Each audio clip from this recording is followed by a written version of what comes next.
Hello மக்களே, welcome to our YouTube channel. இன்றைக்கி நம்ம பார்க்க போகிற ரெசிபி என்னென்னு பார்த்தீங்கன்னா, நம்ம பாரம்பரியமாக அதிகமாக சாப்பிட்டுட்டு வந்தால் அந்த கொள்ளு வச்சு எப்படி பண்ணலான்னு பார்க்கலாம். குதிரைகளுக்கு அதிகமாக கொடுக்கக்கூடிய உணவில் இந்த கொள்ளு ஒன்று. ஏன்னா அது ஸ்ட்ரென்த்தை பில்ட் பண்ணக்கூடியது இந்த கொள்ளு. அதனால் இதை வச்சு நம்ம ஒரு ரெசிபி எப்படி பண்ணலான்னு பார்க்கலாம். அதுக்கு முன்னாடி நம்ம சேனலை சப்ஸ்கிரைப் பண்ணாதவங்க மறக்காமல் சப்ஸ்கிரைப் பண்ணிக்கோங்க.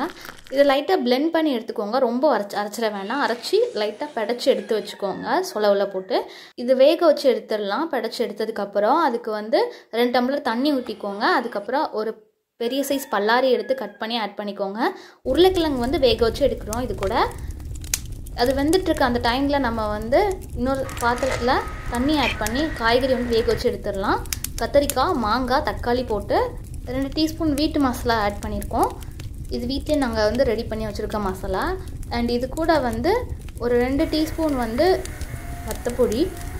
அண்ட் இது கூட ஒரு டீஸ்பூன் மஞ்சத்தூள் ஆட் பண்ணிக்கோங்க. அண்ட் கொஞ்சமாக காய்கறி வேகிறதுக்கு தேவையான அளவுக்கு உப்பு ஆட் பண்ணிக்கிறோம். இது நல்லா கொதிச்சு வரணும். இந்த டைமில் உப்பு கரெக்டாக இருக்கான்னு செக் பண்ணிவிட்டு தேவையான உப்பு ஆட் பண்ணிக்கோங்க. இப்போ நம்ம குக்கரில் வச்சு பயிர் வெந்து வந்துருச்சு. உருளைக்கிழங்கு தனியாக எடுத்து தோல் உரித்து மசிச்சு எடுத்து வச்சிடலாம். அந்த பயிர் வந்திருக்க அந்த தண்ணியோடு சேர்த்து நம்ம ரெடி பண்ணி வச்சுருக்க காய்கறியோடு ஆட் பண்ணிடலாம். இது நல்லா கொதிச்சு வரணும். அந்த டைமில் நம்ம ரெடி பண்ணி வச்சுருக்க உருளைக்கிழங்கையுமே மசிச்சு இதில் ஆட் பண்ணிடலாம். இது நல்லா கொதிச்சு எண்ணெய் பிரிஞ்சு வரணும். இந்த தாளிச்சு விடுறதுக்காக ஒரு கடாயில் எண்ணெய் ஊற்றி 2 டீஸ்பூன் கடுகு, கொஞ்சமாக கருவேப்பிலை ஆட் பண்ணி தாளித்து விட்டுறலாம். நம்மளோட கொள்ளு குழம்பு ரெடி ஆகிடுச்சு. இது எங்கள் பாட்டி பண்ணுவாங்க முன்னாடிலாம். இப்போ ரொம்ப பண்ணுறதில்ல. அண்ட் ரொம்ப ஹெல்த்தியான ரெசிபி கூட. ரொம்ப ரொம்ப ஹெல்த்தி. இது ரெகுலராக எங்கள் வீட்டில் முன்னாடிலாம் செஞ்சுட்டு இருந்த ரெசிபி. ஸோ அதனால் ட்ரை பண்ணி பார்த்துட்டு எப்படி இருந்துச்சுன்னு கமெண்ட் பண்ணுங்கள். ரொம்ப ஹெல்த்தியான ரெசிபி.